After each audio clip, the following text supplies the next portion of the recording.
Friends, स्वागत है आप सबका जीके स्टडीज़ में।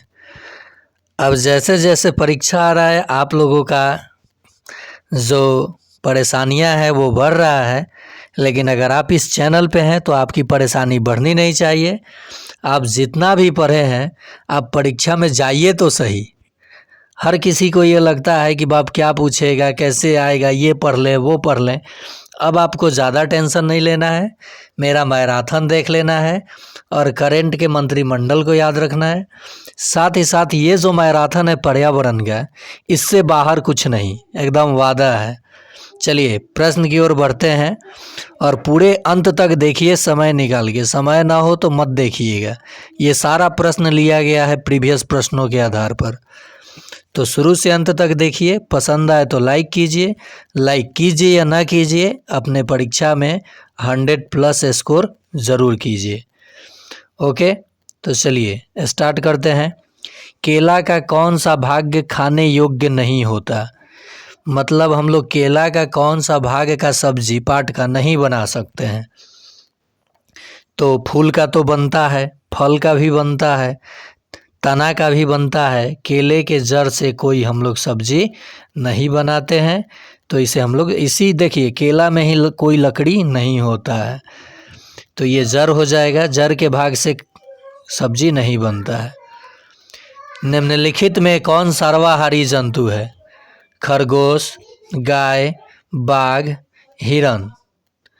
इसमें बोला है सर्वाहारी जंतु, तो देखिए हमको लगता है कि ये ऑप्शन गलत सेट हुआ है। आगे देखते हैं। हाँ, यहाँ है, वही प्रश्न रिपीट किया है। निम्नलिखित में से सर्वाहारी जंतु है, तो जो कुत्ता है ये सर्वाहारी जंतु है। खरगोश और गाय जो हैं शाकाहारी हैं। क्या है? शाकाहारी, ये शाकाहारी जंतु है। और बाघ जो है ये मांसाहारी जंतु है, मांसाहारी। ये देखिए खरगोश और गाय हर्बीवोरस, बाघ कार्निवोरस और डॉग ओमनीवोरस। चलिए अगला प्रश्न देखते हैं। निम्नलिखित में से कौन मांसाहारी जंतु है? तो इसका जवाब 1 नंबर मान लीजिए। आपको कमेंट में जवाब इसका देना होगा। दीजिए कौन मांसाहारी है। ठीक, अगला प्रश्न देखते हैं। निम्नलिखित में कौन सा जंतु उभयचर है? देखिए उभयचर जो होते हैं एम्फीबियंस, ये जल और स्थल दोनों पे निवास करते हैं। इनका एडेप्टेशन क्या होता है? वाटर और लैंड दोनों। तो जो मेढक है आप पानी में भी देखते होंगे और कहाँ देखते हैं? स्थल पे भी देखते हैं, तो ये मेढक हो जाएगा। भारत का जलीय जीव कौन है? तो आप याद रखिएगा डॉल्फिन। और जो व्हेल है ये मैमल्स में आती है। भारत का जलीय जीव तो डॉल्फिन अनुसंधान केंद्र कहाँ है? तो पटना में है। चलिए अगला प्रश्न देखते हैं। सर्दियों में उगाई जाने वाली फसल को क्या कहा जाता है? तो ठंडी के दिनों में आलू गेहूं आप लोग लगाते हुए देखे होंगे, तो वो रबी फसल कहलाती है। कौन फसल? रबी। खरीफ फसल ये वर्षा ऋतु में लगाई जाती है। किसमें? वर्षा ऋतु में। और जो गर्मियों में लगाई जाती है इन दोनों के बीच, वो होती है जायद फसल। गर्मियों में लगाई जाने वाली फसल जायद फसल है। तो जो प्रश्न था सर्दियों में उगाई जाने वाली फसल को क्या कहते हैं? तो रबी फसल कहते हैं। यहाँ पे एक चीज़ और मैं बता दूं, जब एक ही प्रकार के क्रॉप को आप लगाते हैं बड़े भूभाग पर, तो वह क्या कहलाता है? फसल कहलाता है। और फसल से खरपतवार निकालने को हम लोग कहते हैं निराई। क्या कहते हैं? निराई। और पानी देना, फसलों में पानी देना क्या कहलाता है? तो सिंचाई। क्या कहलाता है? सिंचाई।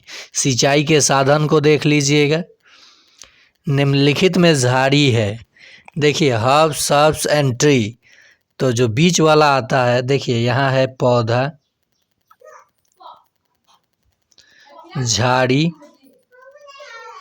और पेड़। तो ये जो बीच वाला भाग होता है, यानी जो आपका हो जाएगा गुलाब, ये झाड़ी के श्रेणी में आ जाएगा।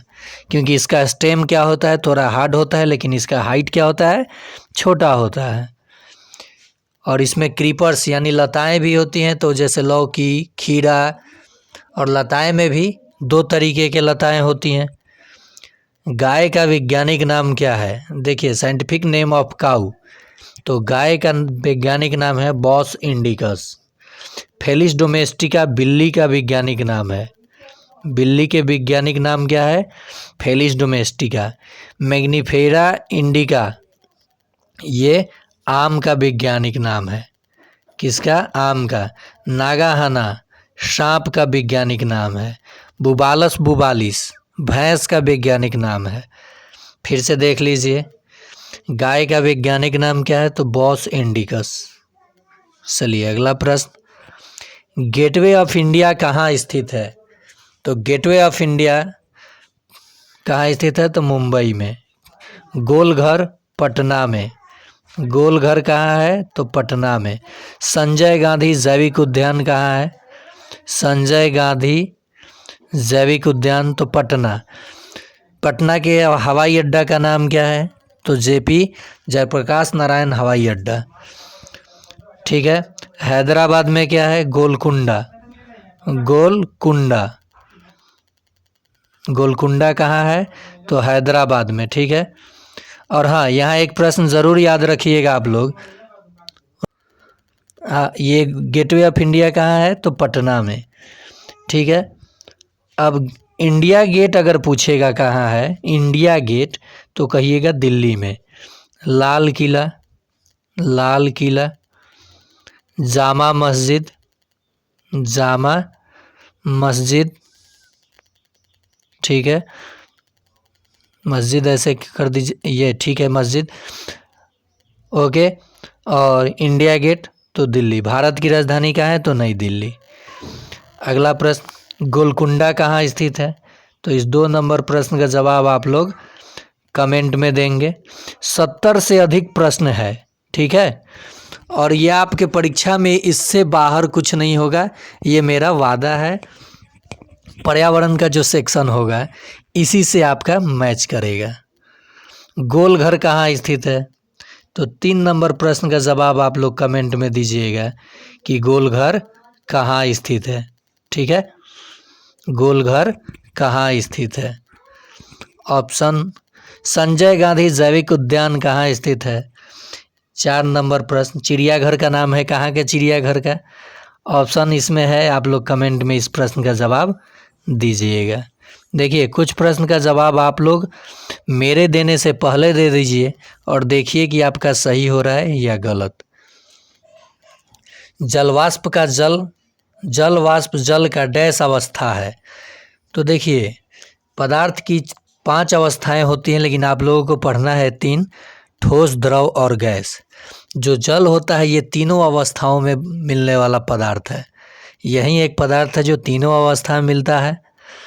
तो जल वाष्प जल का डैश अवस्था है। तो जलवाष्प कैसा अवस्था है? ठोस, तरल या गैस? तो ये गैसीय अवस्था है। कैसी अवस्था है? गैसीय अवस्था है।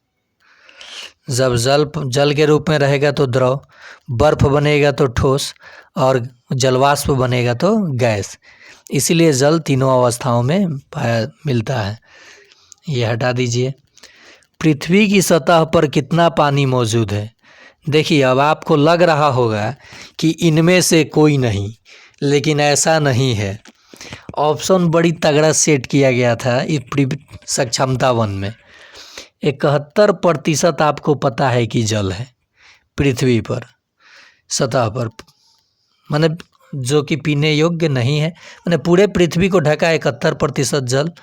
अब उसमें से फिर 2.5% पीने योग्य है, मतलब शुद्ध जल है, पीने योग्य नहीं। पीने योग्य तो 0 कुछ % है।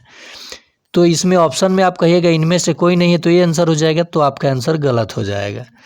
71% को आप 71/100 लिख सकते हैं। 100% का मतलब 100। 2 जीरो है, 2 अंक छोड़ के डेसिमल, यानी 0.0 0.71, ये हो जाएगा आपका आंसर। ऐसा प्रश्न सेट किया जाता है रेलवे में। आजकल एसएससी में भी ये सब ऑप्शन घुमा के सेट कर दिया जा रहा है। इसके बाद जो मैं मैथ का कंटेंट लाऊंगा आप लोगों के लिए, जो कि सक्षमता 1 के सारे प्रश्न का संग्रह एक साथ, और उस पर कुछ नया प्रश्न आज या कल में, तो आप उसे देख जाइएगा। वैसे तो मैथ में इतना करा चुका हूँ टॉपिक कि आपका प्रश्न फंसना नहीं चाहिए, फिर भी अगर फंसता है तो ये आपकी लापरवाही होगी। देखिए हम लोग करते क्या है, फॉर्म फिलअप करने के बाद सोचते हैं कि परीक्षा जब आएगा तब पढ़ेंगे। बहुत सारे कैंडिडेट का सुनने को मिला मुझे कि सर मैंने सोचा कि अभी एग्ज़ाम नहीं होगा तो मैंने तैयारी नहीं किया है। अरे आप इस 5 दिन पढ़ लीजिए मेरे चैनल पे 100+, और जो लोग पहले से पढ़ रहे हैं उनका 125+ आने की संभावना बनी हुई है। केवल वो थोड़ा सा वहाँ दिमाग लगाएंगे। मैं बताऊंगा कि कैसे टाइम मैनेज करना है, ये बात मैं पहले भी बोल चुका हूँ, अभी भी बोल रहा हूँ कि कहाँ से शुरू करना है, कैसे परीक्षा देना है, ये मैं सब चीज़ बताऊंगा। भूजल के ऊपरी सतह को डैश कहा जाता है, तो इसे जल तालिका कहा जाता है। क्या कहा जाता है? जल तालिका। देखिए जल का बार बार नाम आ रहा है तो इसका रासायनिक सूत्र होता है H2O, भारी जल का रासायनिक सूत्र होता है D2O, ठीक है। और जल एक यौगिक है। जल एक क्या है? यौगिक है। क्या है? यौगिक है। जब दो तत्व एक निश्चित अनुपात में मिलाए जाते हैं आपस में तो क्या होता है? यौगिक का निर्माण करता है, और ये शुद्ध पदार्थ होते हैं। किस मंडल में प्राकृतिक घटनाएं होती हैं? तो देखिए वायुमंडल के 5 लेयर हैं, पहला, दूसरा, तीसरा, चौथा, पांचवा। तो जो पहला लेयर है वायुमंडल का है, इसी में प्राकृतिक घटनाएं होती हैं जिसे हम लोग क्षोभ मंडल कहते हैं। आंधी, तूफान, मौसम का परिवर्तन, सब चीज़ इसी, ज़्यादा तापमान, सब इसी में, ज़्यादा तापमान सब चीज़ इसी में, उष्मा, आर्द्रता, क्षोभ मंडल में। प्रश्न कहीं से पूछ सकता है। तो ये प्राकृतिक घटनाएं जितनी भी होंगी ये सब क्षोभ मंडल में। और इसके बाद वाला है समताप मंडल, जिसमें वायुयान उड़ान भरती हैं। ओजोन गैस उसी लेयर में पाई जाती है समताप मंडल में। नाम से ही पता चल रहा है, तापमान समान हो, एक समान, तो वो समताप मंडल है। इसका इंग्लिश नाम ज़रूर ध्यान में रखिएगा, ऑप्शन में इंग्लिश नाम दे देता है तो उसमें कंफ्यूज हो जाता है आदमी। चलिए अगला प्रश्न देखते हैं। किस मंडल में वायुयान उड़ान भरती हैं? तो ये 5 नंबर प्रश्न मान लीजिए, और इसका जवाब आप लोगों को कमेंट में देना है। साथ ही साथ डिग्री सेल्सियस और फ़ारेनहाइट में बदलना मैं यहाँ भी सिखा दूंगा पर्यावरण वाले सेक्शन में। ऐसे विज्ञान में वो करता है मैराथन में, लेकिन यहीं देख लीजिएगा। ओजोन गैस किस मंडल में पाई जाती है? ये 6 नंबर प्रश्न हो गया। ओजोन गैस किस मंडल में पाई जाती है? इसका जवाब आप लोग कमेंट में देंगे। आवेशों के परस्पर क्रिया क्या कहलाती है? तो आवेशों के परस्पर क्रिया त्वरित कहलाती हैं, थंडर। जब आवेश एक दूसरे के संपर्क में आ जाते हैं तो क्या होता है? त्वरित उत्पन्न हो जाता है। विद्युत धारा का SI मात्रक क्या होता है? एम्पियर। एम्पियर। विद्युत धारा मापी का किससे जाती है? माप इसका का चीज़ से होता है? तो एमीटर से। किससे? एमीटर। और विभवांतर का माप किस चीज़ से होता है? तो वोल्ट मीटर। विभवांतर वोल्ट मीटर, याद रखिएगा। तो यहाँ आवेशों के परस्पर क्रिया को क्या कहेंगे? त्वरित। आवेश का SI मात्रक होता है कूलाम। आवेश 2 प्रकार के होते हैं, धन आवेश और ऋण आवेश। असमान आवेश एक दूसरे को प्रतिकर्षित करते हैं और असमान आवेश एक दूसरे को आकर्षित करते हैं, ऐसे आकर्षित करते हैं, और असमान आवेश एक दूसरे को प्रतिकर्षित करते हैं। मैं उल्टा बता दिया क्या? देखिए समान आवेश एक दूसरे को प्रतिकर्षित करते हैं। समान आवेश एक दूसरे को क्या करते हैं? प्रतिकर्षित करते हैं। और विपरीत आवेश एक दूसरे को आकर्षित करते हैं। ठीक वैसे चुंबक में होता है। चुंबक के पास 2 ध्रुव होते हैं। कितने ध्रुव? 2 ध्रुव, नॉर्थ पोल और साउथ पोल, उत्तरी ध्रुव और दक्षिणी ध्रुव। तो समान ध्रुव एक दूसरे को प्रतिकर्षित करते हैं और असमान ध्रुव एक दूसरे को आकर्षित करते हैं। और जब हम चुंबक को स्वतंत्र लटका देते हैं तो वो उत्तर दक्षिण की दिशा में स्वतंत्र रूप से लटका रहता है। बड़े भूकंप आने की संभावना कम होती है। तो जो इधर बंगाल के खाड़ी के तरफ है, बंगाल के खाड़ी के तरफ मतलब भारत का कुछ इस प्रकार से ये मैपिंग है। तो जो इस एरिया में है इसमें भूकंप आने की कम चांसेस होती हैं। तो उड़ीसा जो है इसी क्षेत्र में है, इधर वाले क्षेत्र में भूकंप आने की संभावनाएं ज़्यादा हैं। इधर उत्तर भारत में तो और ज़्यादा, पहाड़ी एरिया में। तो ये उड़ीसा जो है यहाँ भूकंप आने की संभावना कम होती है। गुजरात सबसे बड़ा तटरेखीय राज्य है और सबसे बड़ा केंद्र शासित प्रदेश अब हो गया है लद्दाख। सबसे बड़ा केंद्र शासित प्रदेश कौन है? तो लद्दाख। अगला प्रश्न देखते हैं। एक पूर्ण विद्युत परिपथ को डैश परिपथ कहा जाता है? तो बंद परिपथ कहा जाता है। क्या कहा जाता है? बंद परिपथ। नेक्स्ट, पौधों में श्वसन डैश के माध्यम से होता है? तो पौधों में श्वसन पत्तियों के माध्यम से होता है। पत्तों का हरा रंग किसके कारण होता है? तो क्लोरोफिल के कारण। क्लोरोफिल के कारण। क्लोरोफिल में कौन सा धातु पाया जाता है पत्तियों में? तो मैग्नीशियम। कौन सा? मैग्नीशियम। पत्तियों का हरा रंग क्लोरोफिल के कारण। पत्तियों में पाए जाने वाले छोटे छोटे छिद्रों को रंध्र कहा जाता है। रंध्र यानी एस्टोमटा इंग्लिश में। क्या कहा जाता है? एस्टोमटा। ठीक है। और पौधों का रसोई घर कौन कहा जाता है? तो पत्तियां ही कहा जाता है। पौधे जब वायुमंडल में जल का त्याग करते हैं उसे हम लोग क्या कहते हैं? तो उसे वाष्पोत्सर्जन कहते हैं। वाष्पोत्सर्जन। याद रहेगा आप लोगों को इन सभी प्रश्नों का। यहाँ से भी प्रश्न कहाँ से पूछेंगे? एग्जामिनर साहब को मैं हैक कर लिया हूँ। एग्जामिनर साहब सोच में पड़ जाएंगे कि कौन है जीके स्टडीज़ वाला जिसके चैनल के सारे टीचर इतने अच्छे स्कोर कर रहे हैं, हम इतने घुमा घुमा के प्रश्न दे रहे हैं और ये लोग घुमा घुमा के सही जवाब दे रहे हैं। इस विश्वास से मैं आप लोगों के साथ जुड़ा हूँ। तो कम से कम आप जा कर के वहाँ अपने दिमाग की बत्ती जला लीजिएगा और एकदम इत्मीनान से गहरी सांस लेकर के जो प्रश्न आ रहा हो पहले फटाफट रंगते चले जाइएगा। बताऊंगा कहाँ से शुरू करना है। ज़्यादातर पर्यावरण और हिंदी आप लोगों का आसान होगा। फटाफट करते चले जाना है, समय बचा के मैथ में लगाना है और गर्दा उड़ाना है। तो पौधों में श्वसन डैश के माध्यम से होता है? तो पत्तियों के माध्यम से। वह स्थान जहाँ जीव रहते हैं कहलाता है? तो वो निवास स्थान कहलाता है, एडेप्टेशन कहलाता है। हैबिटेट, एडेप्टेशन भी होता है निवास स्थान। इग्लू क्या होता है? तो एस्किमो प्रजाति के द्वारा बना हुआ बर्फ़ का घर होता है। इग्लू अगर आएगा प्रश्न में कि इग्लू क्या है तो कहिएगा बर्फ़ का घर। क्या है? बर्फ़ का घर। सबसे बड़ा महाद्वीप है? तो ये एशिया महाद्वीप सबसे बड़ा महाद्वीप है। सबसे बड़ा देश रूस है क्षेत्रफल के अकॉर्डिंग।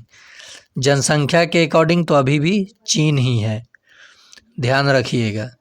सबसे बड़ा महाद्वीप कौन है? तो एशिया। अगला प्रश्न, सबसे बड़ा महासागर है? तो सबसे बड़ा महासागर है प्रशांत महासागर। कौन महासागर? प्रशांत महासागर। कितने महासागर हैं धरती पे? तो देखिए PAISA, पैसा, याद रखिएगा। पैसा में कई गो वर्ड है? 5 गो। तो 5 महासागर है। और कुल कितने महाद्वीप हैं? तो 7 गो। महाद्वीप पूछे तो 7 और महासागर पूछे तो 5। पैसा, प्रशांत महासागर सबसे बड़ा, अटलांटिक महासागर, इंडियन ओशियन, साउथर्न ओशियन और आर्कटिक महासागर। सबसे छोटा महासागर आर्कटिक महासागर। नेक्स्ट प्रश्न, निम्नलिखित में से कौन सबसे कठोर है? सबसे कठोर कहा है तो शीशा भी कठोर है, लेकिन सबसे कठोर कौन है? लोहा। लोहा का संकेत Fe होता है। सोडियम, ये मुलायम धातु है, मुलायम, और इसे किरोसिन तेल में डुबा के रखा जाता है, क्योंकि ये ऑक्सीजन से बहुत तेज़ी से अभिक्रिया कर सकते, इसलिए जल में नहीं रखा जाता है।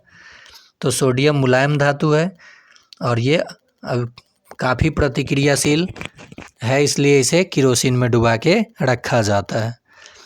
अंतरिक्ष में जाने वाले प्रथम भारतीय कौन थे? तो अंतरिक्ष में जाने वाले प्रथम भारतीय राकेश शर्मा थे। कौन थे? राकेश शर्मा। अगला प्रश्न, पौधे अपना भोजन बनाते समय कौन सा गैस लेते हैं? तो इस प्रश्न में देखिए 3 से 4 प्रश्न यहाँ से पूछा जा सकता है। सबसे पहले पौधे कार्बन डाइऑक्साइड लेंगे, उनको जल चाहिए, ये जल हो गया। उसके बाद सनलाइट उनको चाहिए, कब? प्रकाश संश्लेषण के लिए, भोजन बनाने के लिए मतलब प्रकाश संश्लेषण के लिए। पत्तियों में क्लोरोफिल होता है और ये बना लेंगे ग्लूकोज C6H12O6 और ऑक्सीजन गैस का निष्कासन करेंगे। तो प्रश्न अगर आपको मिले कि प्रकाश संश्लेषण के दौरान या पौधे भोजन बनाने के समय उनको क्या क्या चाहिए, किन किन चीज़ों की आवश्यकता है, तो सूर्य का प्रकाश, सनलाइट, जल और कार्बन डाइऑक्साइड, इन्हीं 3 चीज़ों की ज़रूरत है। ये तो पौधे के पास रहता ही है, क्लोरोफिल पत्तियों के पास। और प्रकाश संश्लेषण में वो कौन सा गैस ले रहे हैं? तो कार्बन डाइऑक्साइड। लेकिन दे कौन सा रहे हैं प्रकाश संश्लेषण में? तो ऑक्सीजन। क्या दे रहे हैं? ऑक्सीजन। लेकिन श्वसन अगर करेंगे पौधे भी तो वो ऑक्सीजन ही लेंगे। तो पौधे अपना भोजन बनाते समय कौन सा गैस लेते हैं? तो कार्बन डाइऑक्साइड। प्रकृति में इसकी मात्रा है 0.03% और ये ग्लोबल वार्मिंग का मुख्य गैस है। यहाँ हाइड्रोजन गलत लिखा गया है। देखिए, प्रिंट करने में हो सके कि कहीं हर्षिकार दीर्घिकार में गड़बड़ हो तो आप प्रश्न पे जाइएगा, आप उसके टाइपिंग पे नहीं जाइएगा, ठीक है? क्योंकि समय कम है तो तेज़ी में अगर प्रश्न एडिट करके डालना होता है फिर बहुत सारा समय लगता है। आपको लगता है कि सर केवल पढ़ा देते हैं, इतना प्रश्न एडिट करके सेट करने में हमको 2.5 से 3 घंटा लगता है, पढ़ाने में 40 से 50 मिनट लगता है, अपलोड करने में, इसके पूरे कॉन्सेप्ट को लिखने में 1.5 घंटा लगता है। सोचिए इतना समय कब हम निकालते होंगे। एक वीडियो को डालने के लिए 4 घंटे का समय कम से कम बर्बाद होता है, और फिर भी आप लोग लाइक नहीं करते हैं, कोई कमेंट नहीं करते हैं। बहुत सारे लोग करते भी हैं, लेकिन जितने लोग वीडियो देखते हैं उतना लाइक आता नहीं है। पता ना क्यों, उनको हमसे क्या प्रॉब्लम है। हम उनके लिए इतने तत्पर हैं और वो लोग एक लाइक भी नहीं कर सकते हैं। खैर कोई बात नहीं, आप लाइक करें या ना करें, आपका अच्छा स्कोर आए, आप परीक्षा में 100+ लाएं और अपनी काबिलियत को साबित करें। आप सभी काबिल हैं, मुझे पता है, बस आप लोग थोड़ा देह चुरा लेते हैं। पौधे अपना भोजन बनाते समय, सबको नहीं बोल रहा हूँ, मजाक किया, सीरियस नहीं लीजिएगा। लाइक कीजिए या ना कीजिए, पढ़ाई ज़रूर कीजिए। पौधे अपना भोजन बनाते समय कौन सा गैस लेते हैं? तो ये तो आप देख लिए। पौधे अपना भोजन बनाते समय फिर वही बात आ गया, किन किन चीज़ों की ज़रूरत? तो जल की, सूर्य के प्रकाश की और कार्बन डाइऑक्साइड की। हरित क्रांति देश से संबंधित है, तो हरित क्रांति जो संबंधित है वो खाद्यान्न उत्पादन, तो यह खाद्यान्न लिख दिया हूँ, खाद्यान्न उत्पादन। देखिए मिटा देता हूँ, खाद्यान्न उत्पादन से, खाद्यान्न ऐसे लिखा जाता है।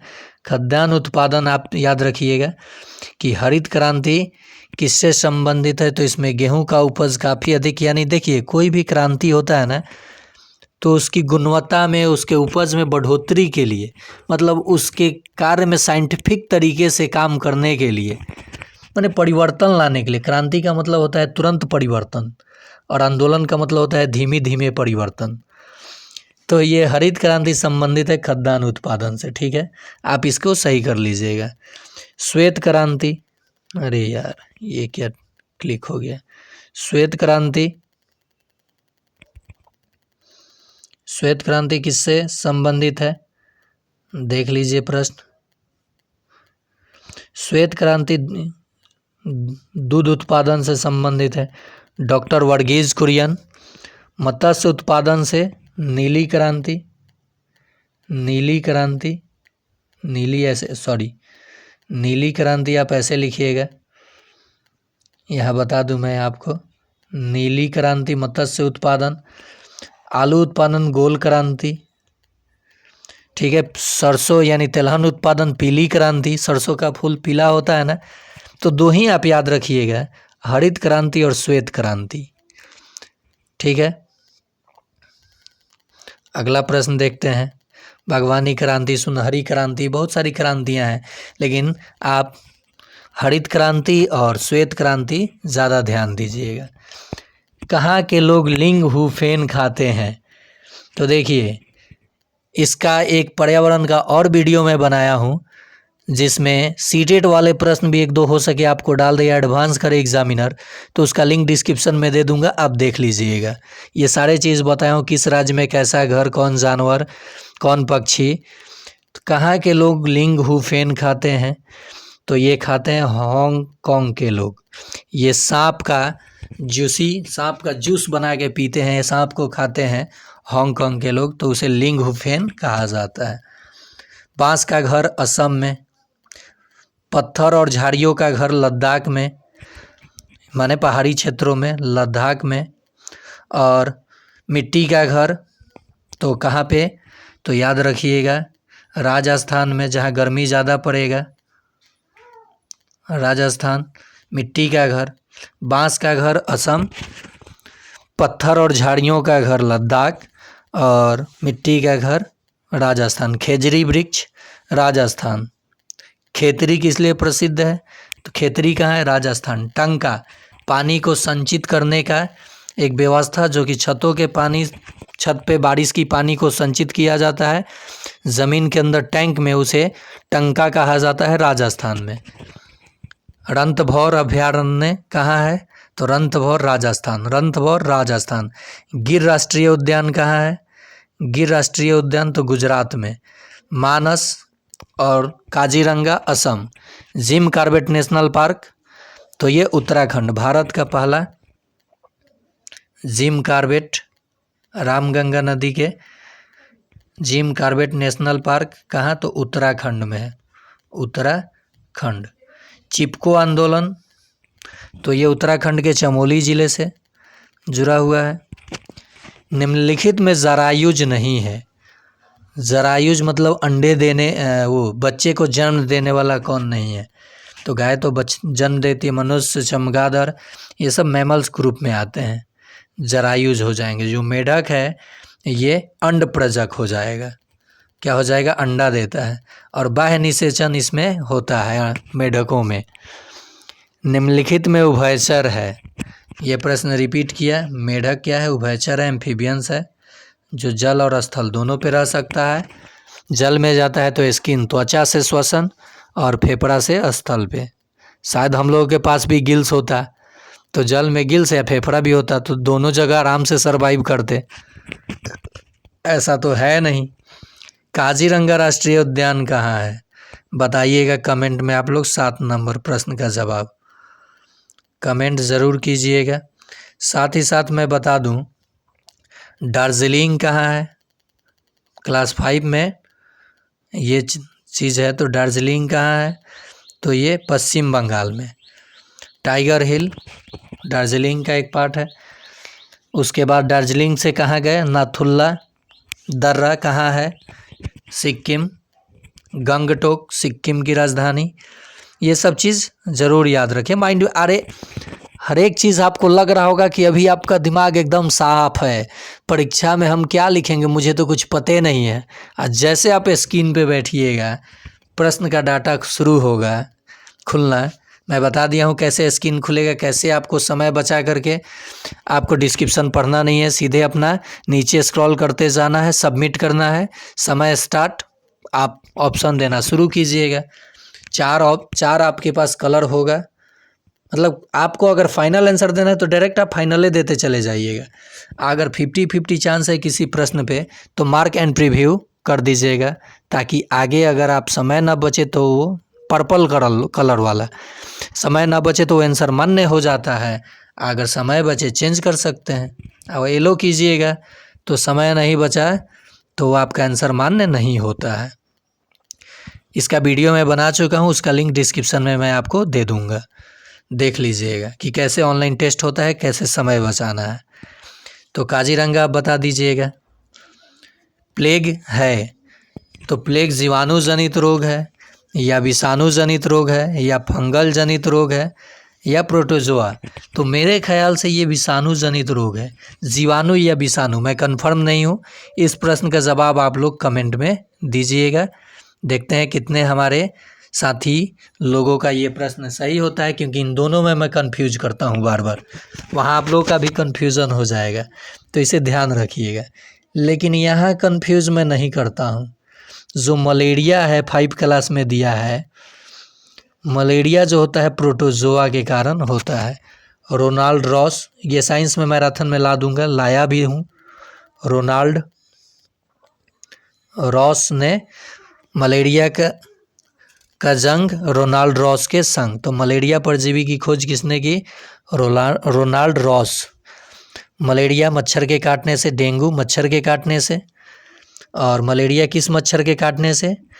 तो मलेरिया होता है मादा एनाफिलीज, मादा एनाफिलीज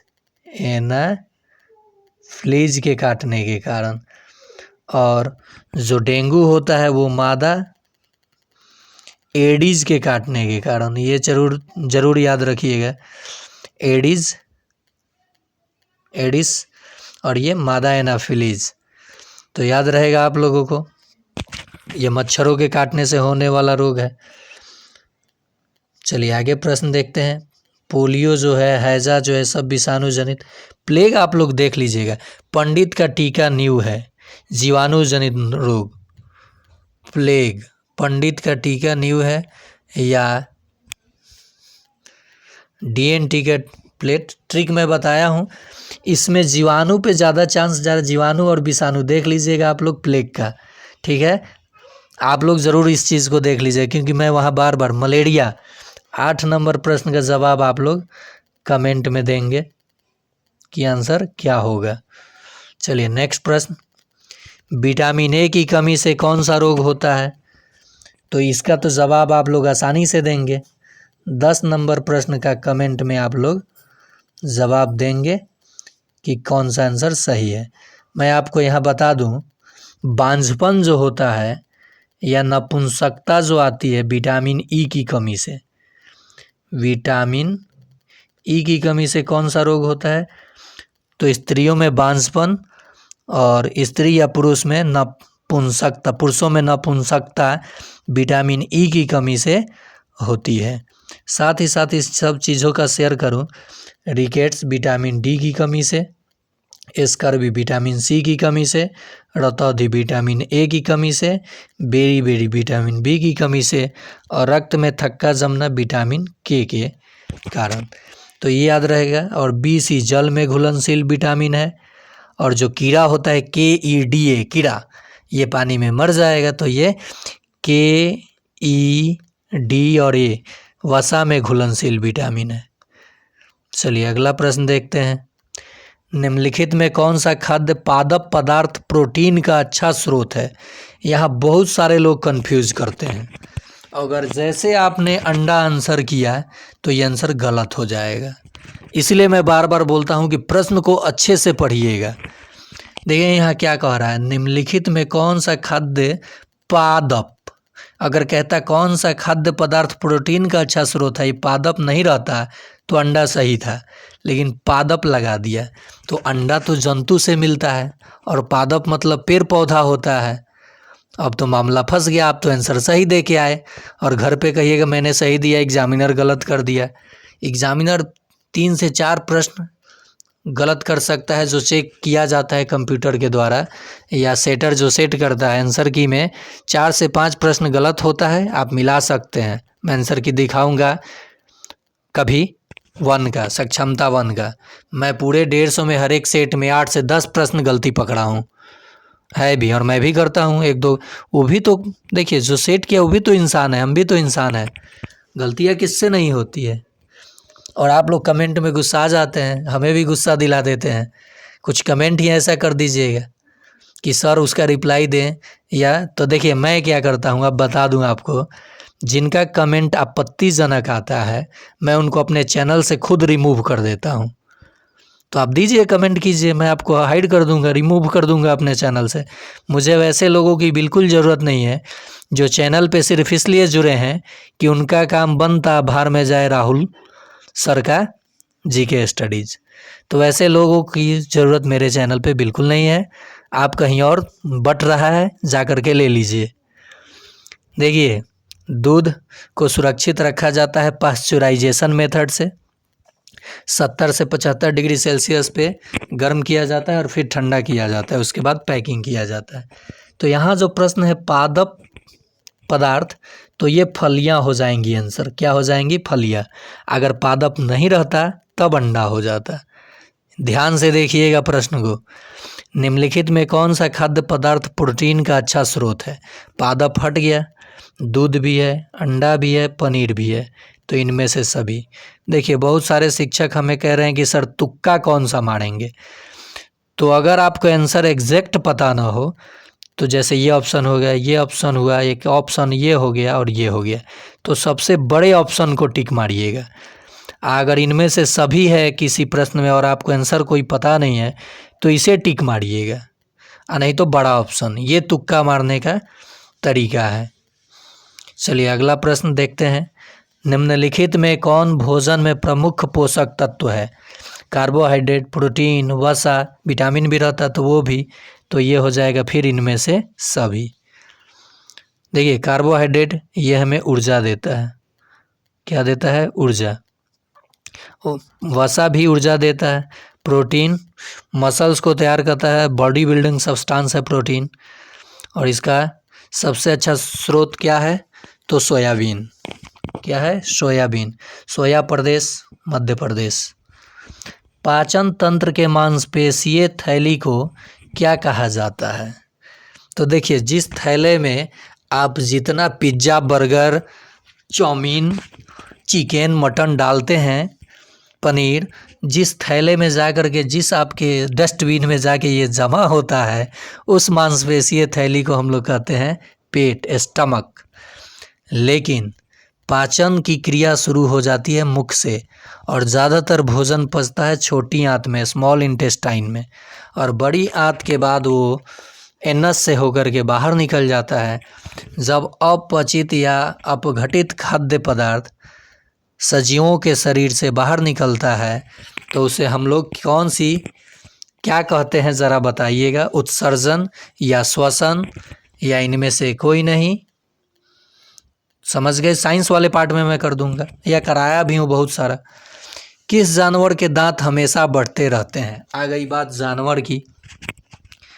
ये सीटेट का सबसे प्यारा प्रश्न है, सीटेट 1 to 5 का सबसे प्यारा प्रश्न है, और ये आपके घरों में भी उपलब्ध होते हैं, दिखाई देते हैं। चूहा। देखिए इसीलिए इनका देखिए स्वभाव ही है कुतरना। इनको प्राकृतिक वरदान मिला है कि इनका दांत अगर ये नहीं कुतरें, अपने दांतों को घिस कर छोटा नहीं करें, तो इनका दांत बड़ा हो जाएगा, शरीर से बड़ा हो जाएगा बढ़ते बढ़ते, ये और गिलहरी। इसलिए ये दोनों लोग कुतरते रहते हैं जहाँ चीज़ जो मिल जाए। इनको थोड़े पता है कि आप एडिडास का जूता रखे हैं, कि रिबॉक का जूता रखे हैं, कि ली का जीन्स रखे हैं, या सूट सलवार तो आप लोग जानते होंगे ब्रांड, हम नहीं जानते हैं।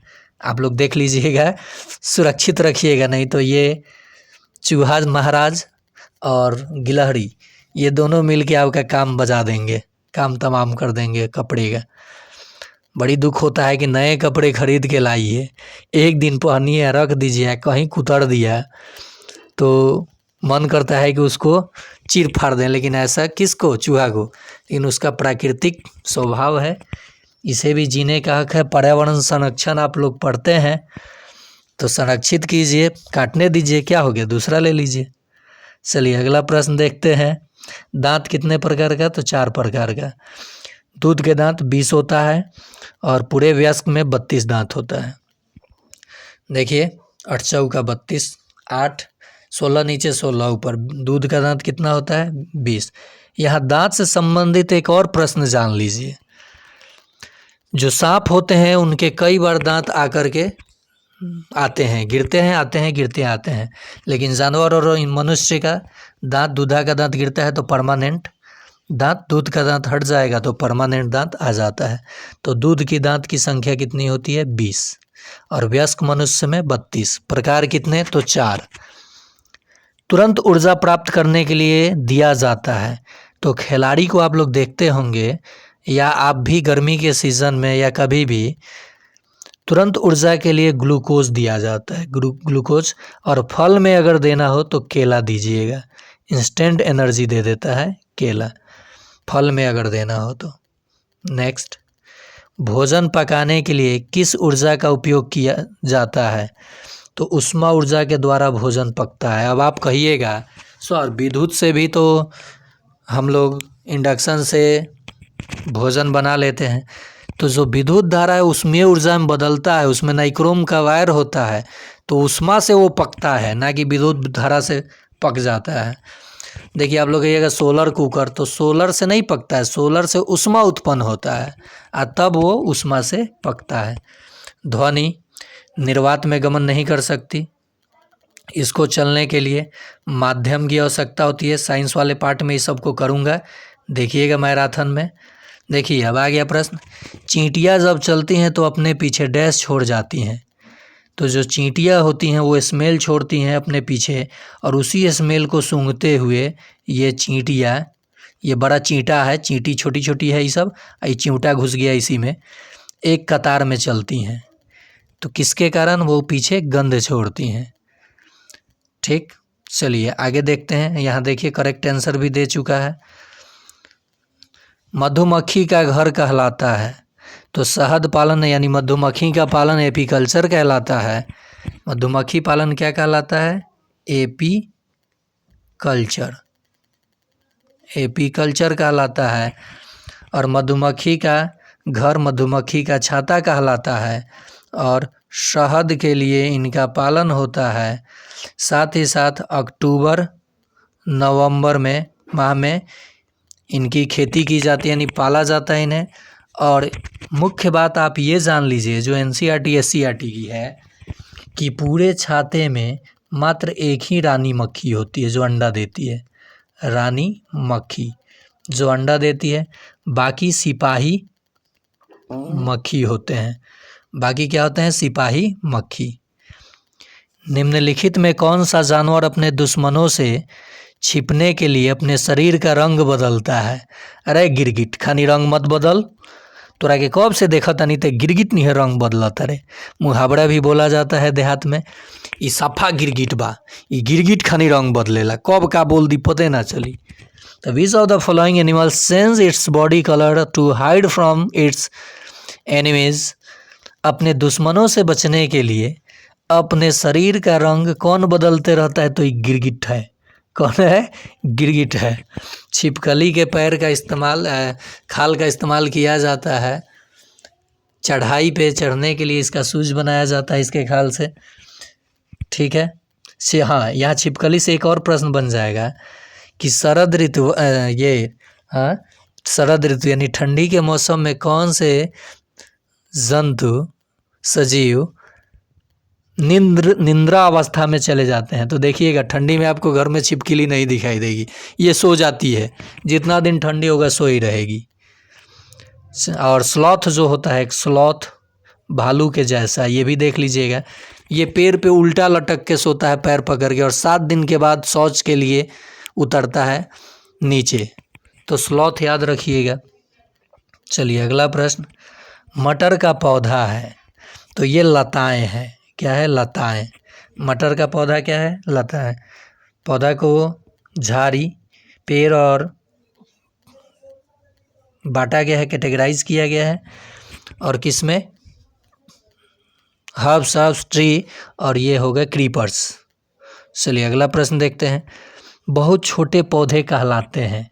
तो देखिए हिंदी में जड़ी बूटी लिखा है, लेकिन यहाँ हर्ब, इंग्लिश भी देख लीजिएगा, इंग्लिश से फ़ायदा। यहाँ देखिए लता है, क्रीपर्स दिया है ना, जो फैल करके, यानी जो ज़मीन पर फैल करके या किसी चीज़ का सहारा लेकर चढ़ जाते हैं, जैसे मनी प्लांट, तो ये लताएं हैं जो फैल करके फल देते हैं। डैश वह स्थान है जहाँ हमें भोजन और खेल के स्टॉल मिलते हैं। तो झूला झूलते हैं और जलेबी खाते हैं, तब न मेला जाते हैं, तो मेला हो जाएगा। चलिए अगला प्रश्न। बेमेल को चुने। तो वकील साहब ये बेमेल हैं बाकी लोग मिला जुला है। चलिए नेक्स्ट। वह प्राणी जो रक्त संबंध आत्मीयता पर आधारित होती है कहलाती है। तो ये परिवार जो होता, रिश्तेदारी, संयुक्त परिवार, गोत्र, अब इसमें तो मैं फंस गया। वह प्रणाली जो रक्त संबंध आत्मीयता पर आधारित होती है कहलाती है परिवार। चलिए अगला। नहीं, यहाँ आपका आंसर होना चाहिए वह प्रणाली जो रक्त संबंध आत्मीयता पर आधारित, तो ये रिश्तेदारी हो जाएगा। देख लीजिएगा इस प्रश्न को। प्रदूषण का वह प्रकार जिससे आगरा के ताजमहल पर सबसे अधिक प्रभाव पड़ने की संभावना है। तो ये वायु प्रदूषण। कौन? वायु प्रदूषण। और ये किसके कारण? तो अम्लीय वर्षा होता है सल्फर डाइऑक्साइड के कारण, और ये क्षय होते जा रहा है अम्लीय वर्षा के कारण। ताजमहल, वहाँ फैक्ट्रियाँ ज़्यादा हैं तो उससे धुआं जो है सल्फर डाइऑक्साइड। स्वतंत्र रूप से लटकाया गया एक क्षण चुंबक की स्थिति होती है। तो किधर? उत्तर दक्षिण दिशा में, नॉर्थ साउथ की दिशा में। पौधे अपना भोजन डैश की प्रक्रिया द्वारा स्वयं बनाते हैं। तो पौधे स्वपोषी होते हैं जो अपना भोजन स्वयं बना लेते हैं। तो आप कहिएगा सर हम भी तो अपना भोजन स्वयं बनाते हैं, लेकिन सामान कहाँ से लाते हैं?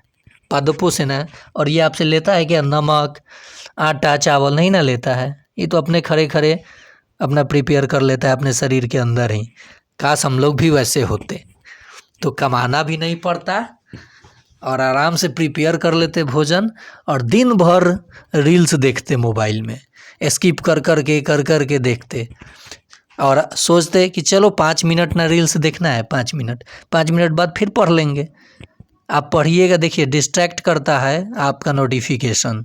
जब आप पढ़ने चलिएगा तो मन करता है रुको थोड़ा सा रील्स, कोई गाना, कोई कुछ देखता है, और देखते 1 घंटा हो जाएगा, और थोड़ा करते करते बहुत समय हो जाता है और समय बर्बाद हो जाता है। आप अगर अपने यूट्यूब का सही से इस्तेमाल करने लगे तो आपसे जो कुछ चीज़ एक्सपेक्ट किया जाएगा वो सब आप अपने बच्चों को, अपने समाज को, अपने परिवार को, अपने विद्यालय में, मतलब एक समाज में परिवर्तन आएगा। एक इतना अच्छा प्लेटफॉर्म है। आप कहाँ तैयारी कर रहे हैं? यूट्यूब पे।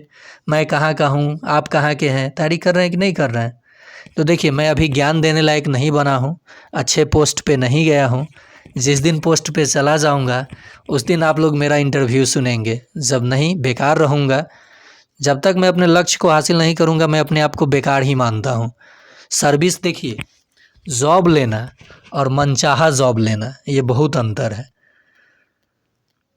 चलिए, पौधे अपना भोजन डैश की प्रक्रिया द्वारा स्वयं बनाते हैं। तो इसका जवाब 11 नंबर मान लीजिए।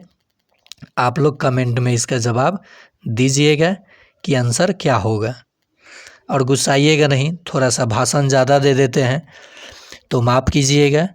कम से कम पढ़िए ज़रूर। लाइक भी नहीं कीजिए, कोई फ़र्क नहीं। शेयर आप लोग किए हैं, मुझे पूरा विश्वास है। आप ही लोगों के शेयर के बदौलत ये चैनल पूरे बिहार तो क्या, झारखंड, उत्तराखंड, टेट और हरियाणा तक फैल चुका है। साथ ही साथ सीटेट का जैसे फॉर्म फिलअप होगा, सीटेट और बीपीएससी TRE4, तब देखिएगा ये चैनल कैसे गर्दा उड़ाता है और कैसे रिजल्ट देता है। सरसों का तेल और मिट्टी का तेल ये कभी आपस में मिल नहीं सकते हैं, तो ये अमिश्रणीय पदार्थ हो जाएंगे। नेक्स्ट, खरगोश कहाँ रहता है? तो खरगोश और सांप बिल में रहते हैं। कहाँ? बिल में। अगला प्रश्न, चिड़िया कहाँ? तो घोंसले में। पृथ्वी का फेफड़ा कहा जाता है? तो अमेज़न के जंगल को पृथ्वी का फेफड़ा कहा जाता है। नेक्स्ट, सीएनजी जो जिससे गाड़ियाँ चलती हैं ये भी, और एलपीजी ये सब अच्छा ईंधन है, इससे भोजन पकता है और ये व्हीकल्स में यूज होता है। के बारे में निम्नलिखित में से कौन सा कथन सत्य है? तो यह एक स्वच्छ ईंधन है, it is a clean fuel. यह एक हानिकारक ईंधन है, काट दीजिए। प्रदूषणकारी ईंधन है, काट दीजिए। तो 2 कट गया तो सभी काट दीजिए, आंसर हो गया है 1 नंबर। नेक्स्ट, अंतरिक्ष में किसी वस्तु को प्रक्षेपित करने के लिए डैश का उपयोग किया जाता है? रॉकेट का, कक्षा का, टेलीस्कोप का, गैल्वेनोमीटर का। तो रॉकेट का इस्तेमाल किया जाता है। नेक्स्ट प्रश्न, माउंट एवरेस्ट पर चढ़ने वाली पहली भारतीय महिला कौन थी? तो ये बछेंद्री पाल थी। कौन? बछेंद्री पाल। और देखिए, मेरी कॉम ये मुक्केबाजी यानी एथलीट है, मुक्केबाजी करती हैं। कल्पना चावला अंतरिक्ष में जाकर वापस आते समय इनकी मृत्यु हो चुकी थी। और सुनीता विलियम्स भारतीय मूल की हैं, जो तीसरी बार स्पेस में गई हैं लेकिन अभी फंसी हुई हैं। अभी ये मुसीबत में फंसी हुई हैं। आप लोग प्रार्थना कीजिए कि ये सही सलामत धरती पे आ जाएं। नेक्स्ट, हरे पौधे डैश बनाने के लिए उत्तरदायी हैं? तो ये हरी खाद उर्वरक। तो ये हरी खाद बनाने के लिए उत्तरदायी हैं। देखिए, आप लोग सुनीता विलियम्स के लिए प्रार्थना कीजिए और मैं आप लोगों के लिए प्रार्थना करूंगा कि जो भी इस चैनल से जुड़े हैं, नहीं जुड़े हैं, सक्षमता दें तो उनका अच्छा स्कोर हो और उनका खुद का स्वयं का ज़िला मिले। ठीक है। और इसके बाद नवोदय, केवीएस और सैनिक स्कूल की तैयारी इंग्लिश मीडियम में एक चैनल पे प्लेलिस्ट बनाकर मैं कराऊंगा। आप अपने बच्चों को वो दिखा सकते हैं। हरे पौधे डैश बनाने के लिए उत्तरदायी हैं, तो ये आपने देख लिया। किसान का मित्र केंचुआ को कहा जाता है। केंचुआ श्वसन त्वचा से करते हैं। कौन से पोषक तत्व तो हमें काम करने के लिए ऊर्जा देते हैं? तो वसा और कार्बोहाइड्रेट, यही आंसर हो जाएगा। ऊर्जा कौन देता है? तो वसा और कार्बोहाइड्रेट। कुत्ते अपने क्षेत्र को चिन्हित करते हैं, पेशाब कर, भौंक कर या दोनों? तो दोनों आंसर हो जाएगा। ये भी तुक्का मारने का एक अच्छा तरीका है, दोनों या इनमें से सभी। अगर आंसर पता ना हो तब। वे संसाधन जो शीघ्र नवीनीकृत या पुनः पूर्ति हो जाते हैं कहलाते हैं? तो ये नवीकरणीय संसाधन कहलाते हैं, रिन्यूएबल रिसोर्सेस। अगला प्रश्न, विश्व जल दिवस। तो ये बिहार दिवस के दिन ही 22 मार्च को। कितने मार्च को? 22 मार्च को। और 22 अप्रैल को पृथ्वी दिवस। 22 अप्रैल को पृथ्वी दिवस और 22 मई को जैव विविधता दिवस। याद रखिएगा, ये भी पूछा जा सकता है। पृथ्वी की सबसे बाहरी परत कहलाती है, सबसे बाहरी ऊपर वाली। ये अरे हम देखिए वायुमंडल समझ लिए ऊपर वाली। हाँ चलिए, इसमें भी पृथ्वी के जो परत हमें देखना है। तो पृथ्वी की 3 परतें, कितनी? 3। Crust, mental, core. तो पपड़ी जिसे आप कहते हैं, क्रस्ट, देखिए ये हिंदी में पपड़ी और इंग्लिश में क्रस्ट। ऊपर वाले को क्रस्ट, इसे मेंटल, हम लोग क्या कहते हैं? मेंटल, पागल वाला मेंटल नहीं, और इसे कोर। और एक चीज़ और जो ध्यान दीजिएगा, सियाल यानी सबसे ऊपरी परत पर एल्युमिनियम ज़्यादा है और सिलिकॉन एल्युमिनियम का बना है। सियोल, सियाल, सीमा और ये एम है सीमा, और ये नीफे। निचले परत में आयरन। तो सबसे ऊपरी परत को पपड़ी कहा जाता है, यानी क्रस्ट कहा जाता है। नेक्स्ट, एक कार की गति 40 किलोमीटर प्रति घंटा है। एक शहर से दूसरे शहर तक जाने में कितना समय लगेगा यदि दोनों शहरों के बीच 480 किलोमीटर की दूरी हो? तो समय बराबर होता है दूरी बटा चाल। ठीक है, निकल जाएगा। दूरी कितना है? 480 और समय कितना है 40, बढ़चौक 48, 12 किलोमीटर प्रति घंटा। लेकिन यहाँ ध्यान दीजिएगा, यहाँ तो 12 किलोमीटर प्रति घंटा ऑप्शन में है। अगर ऑप्शन ये मैच ना करे तो देखिएगा आप लोग बदल के इसे मीटर प्रति सेकंड में, किलोमीटर प्रति घंटा को मीटर पर सेकंड में बदलने के लिए 5/18 से गुना कीजिएगा, तब आंसर दीजिएगा, मैच कर जाएगा आंसर। अगर ऑप्शन में किलोमीटर प्रति घंटा दिया है तो कर लीजिए। यूनिट चेंज करने आपको आना चाहिए। सीटेट में ये बहुत उल्टा पूछता है, किलोमीटर में देगा, मीटर पर सेकंड में आंसर दे देता है। जीवित जीवों के सांस लेने की प्रक्रिया को श्वसन कहा जाता है और 1 मिनट में 15 से 16 बार श्वसन होता है। मतलब इनहेल एक्सहेल मिला करके एक श्वसन होता है, और जो भोजन हम लोग करके निकाल देते हैं उसे उत्सर्जन। नेक्स्ट, प्रदूषण का वह प्रकार जिससे आगरा का ताजमहल, तो ये तो आप देख चुके हैं। ज़मीन में पानी रिसने की प्रक्रिया को क्या कहा जाता है, तो अंतःसंयंदन, ये इनफिल्ट्रेशन कहा जाता है इंग्लिश में। वह समय है जिसमें पृथ्वी सूर्य के चारों ओर अपनी परिक्रमा पूरी करती है, तो 365.25, 365.25 एक्जैक्ट इसका आंसर हो जाएगा। तभी ये 4 साल के बाद एक दिन बनता है जो लीप ईयर होता है। तो देखिए, नॉर्मल ईयर में 365 दिन और लीप वर्ष में 366 दिन, ये भी याद कर जाइएगा। स्वतंत्र रूप से लटका गया, तो ये तो आप देख लिए हैं। तो ये था आज का आखिरी प्रश्न। ये बहन भांजा और बाबू है मेरी, देख लिए, कोई बात नहीं, देखना भी चाहिए, सबको लाऊंगा किसी दिन चैनल पे। जब स्मार्ट बोर्ड लूँगा, जब डिजिटल बोर्ड होगा, आप लोगों का प्यार आशीर्वाद होगा, तो लाइव भी आना शुरू करूँगा। और जो भी प्रॉब्लम होगा हम लोग फेस टू फेस, ऐसा सिस्टम आ जाएगा कि वीडियो कॉलिंग में फेस टू फेस हम लोग बैठ करके एक जगह एक परिवार की तरह पढ़ेंगे, आपस में डिस्कस करेंगे, और जो भी तैयारी करेंगे, अगर मुझ में क्षमता होगी कि मैं आपको अच्छे से तैयारी करा सकूं, तो ज़रूर आपके साथ जुड़ जाऊंगा। ये वादा है मेरा, चाहे आपके बच्चों के साथ। तो ये रहा आज का सेशन, और एक बार आपसे रिक्वेस्ट करते हैं कि इस सेशन को जितने लोग कम से कम देखें, वो अपने छोटे भाई राहुल सर को ज़रूर लाइक करें, ताकि इस वीडियो का लाइक मैं चाहता हूँ कि 1000 से ऊपर, यानी 2-4 हज़ार से ऊपर जितने देखें उतने लाइक मैं देखना चाहता हूँ। तो देखते हैं अपने छोटे भाई से कितने लोग प्यार करते हैं। फिर मिलते हैं किसी अगले पार्ट में।